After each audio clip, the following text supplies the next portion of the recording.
Hello, my name is Cherionna Menzam-Sills, and I just wanted to talk a bit about one of my absolute favorite uh, activities, events, and to invite you, if it feels right, to join one. And that's the womb surround process workshops that I have to say I have a great passion for. And I'm in great appreciation of Ray Castellino, my dear mentor who developed them.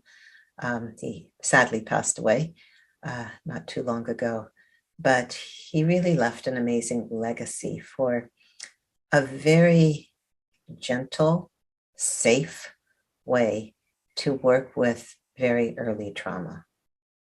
And usually people come because they want to address prenatal and birth related trauma or experience, or even just to learn more about that time in their lives. But this kind of work can also be used to address trauma or experiences from the first few years of life. And so a womb surround process workshop is a small workshop. I generally limit mine to 4 participants, and I usually have one assistant and me facilitating. And so it's a very small group, which is appropriate for addressing little one material. So little ones aren't designed to be with big groups of people. That's generally quite overwhelming for them. They're designed to be with 1 or 2 or, a few people, a small family, really. Gradually, their horizons get bigger naturally. So it's appropriate, I think, to keep groups very small for this kind of work, and people usually really appreciate that. The essence of this approach, to me, is about safety. Establishing and maintaining a safe relational field in which we can explore and heal. And so these workshops are based on principles that Ray developed related to his work with babies and families, what he was seeing little ones actually need. And so these principles all contribute to safety and support being able to meet and integrate very early experience without having to be overwhelmed by it the way probably we were back then. And without having to slip into the history, what happened back then, but being able to stay in our current age as adults with all the resources we have now, all the skills and abilities that we have now that we didn't have when we were being born, or just a newborn baby or a little one in the womb. We have a lot of resources now that we didn't have back then.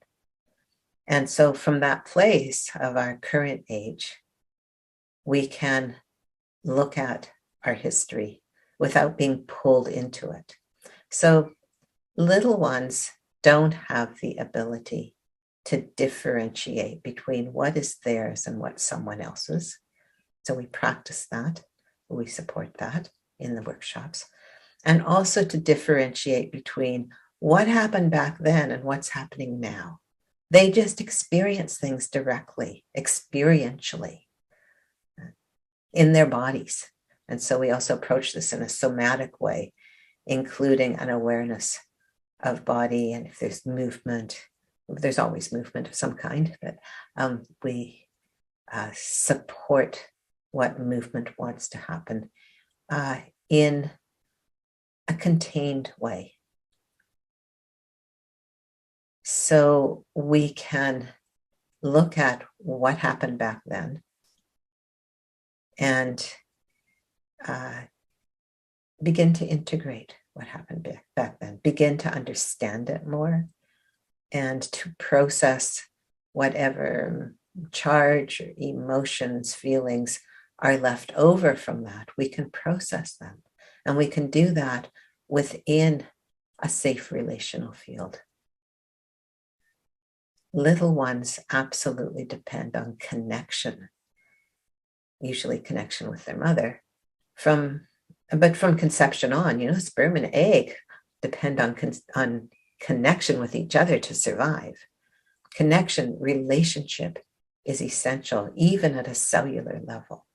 And so what happens in these workshops is that within the safety established and the pacing established, where we really slow things down as much as is necessary to be able to stay present and not get overwhelmed. Within that kind of safe relational field and pacing, things can be processed.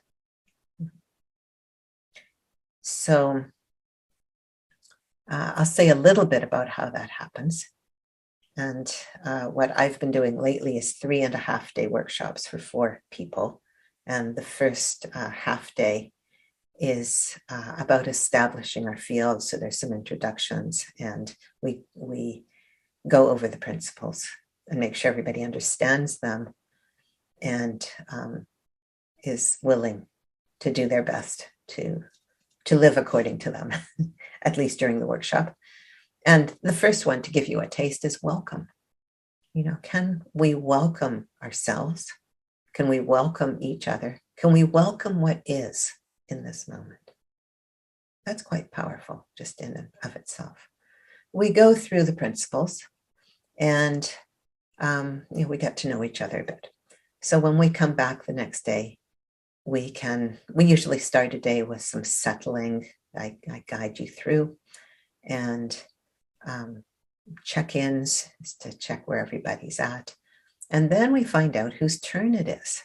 So through the workshop, each of the 4 participants has a turn.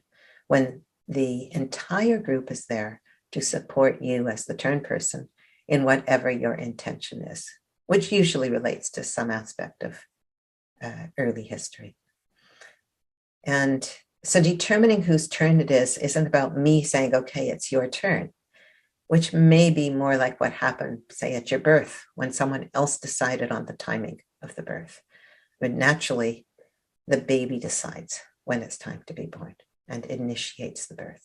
I'm not saying it's a cognitive decision, but physiologically, they initiate the birth.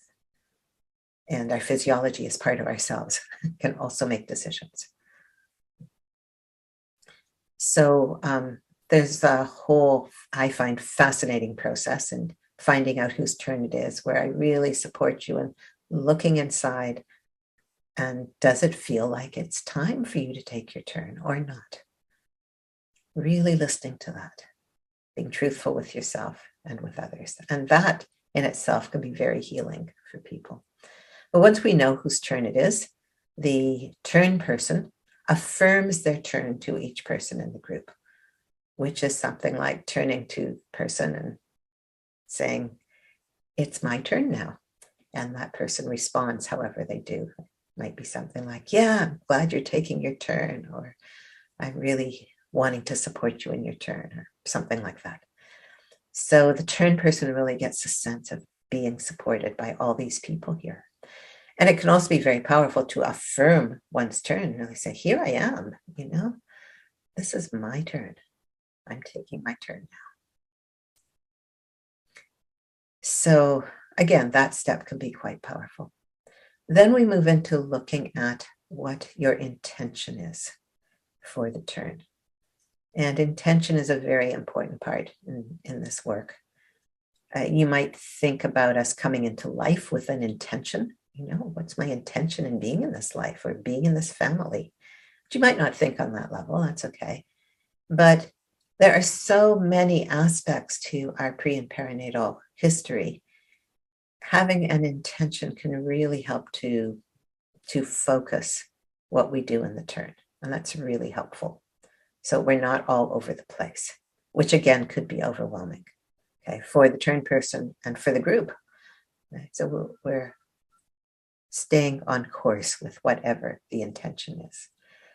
And so if necessary, I'll help you clarify that and make sure the group has enough understanding of that they feel they can support you in it. Once we have the intention clarified, and that can be a very big process in itself, or sometimes it just is very clear.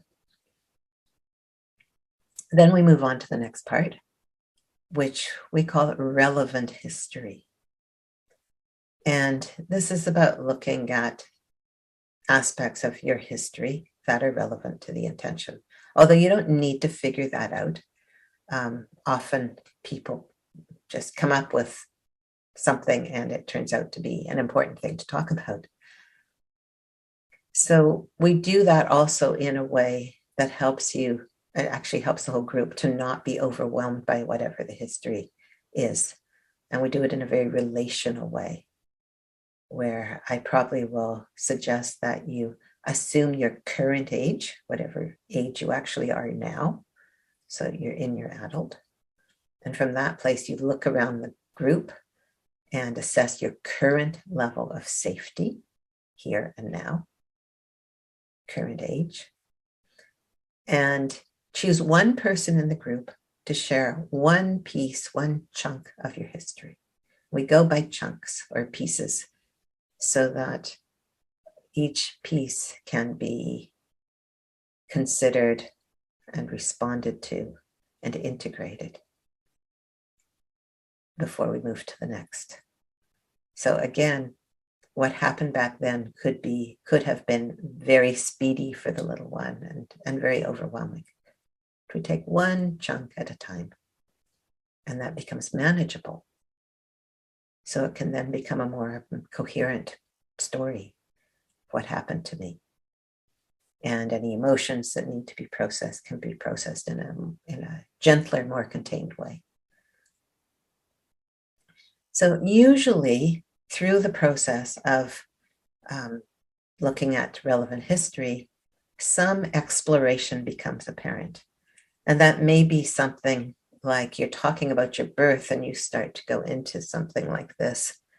And so I would bring your attention to that and see if that's something you want to explore. But the exploration part of the turn, which is the next part, can look like anything, really. It's one part I can't really describe. I find it the most creative part of the turn because it's where I draw on all of my skills as a therapist from all the years I've done, all the different kinds of therapy I've done, to whatever seems like it would most serve you and your intention at the time. And we do this together. We determine how the exploration is going to go. And I support you in that. And I support the group in participating in supportive ways so everybody can stay present. And so, as I said, that could look like some kind of movement. Sometimes it looks like a craniosacral therapy session. People want some contact. Sometimes it looks like somebody's curled up in the womb and there's there's a group around them. Sometimes it's like somebody is standing in front of the door to protect the turn person from whoever, whatever they needed protection from, that doctor or that abusive person or whatever it was. So these days I'm doing these workshops online since the pandemic. And that's a little bit different than in person, but it's amazing how all these things can happen online. Obviously, we can't have physical contact online.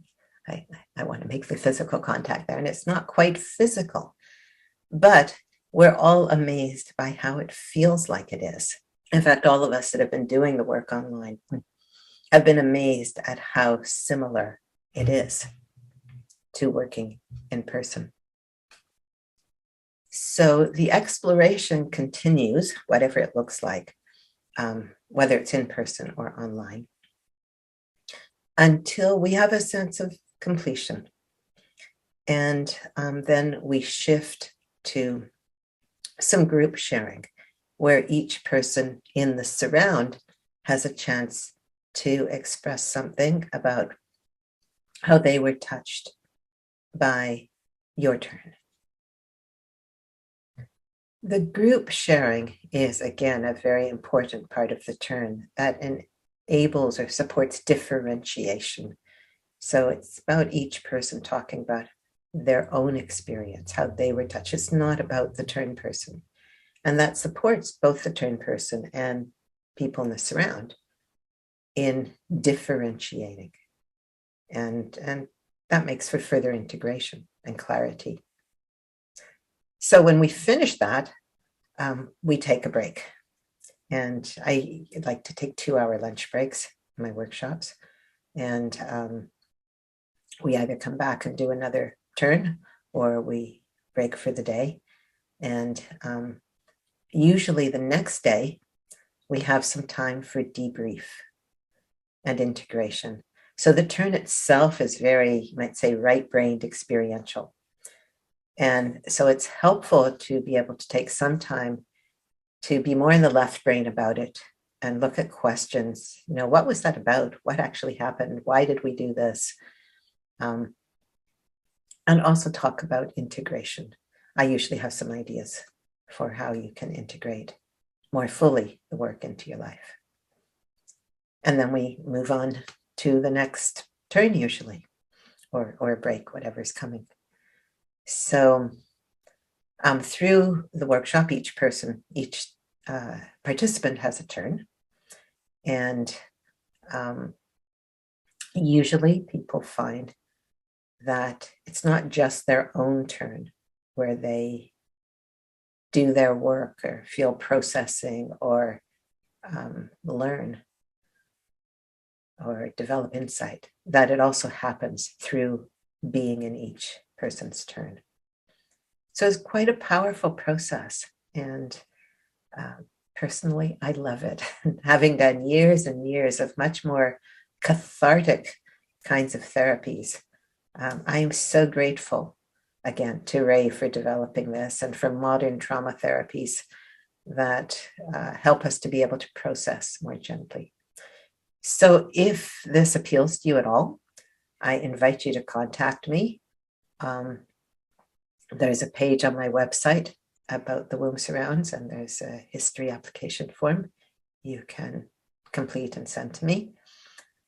My website is www.birthingyourlife.org, and I'd love to hear from you. Thank you.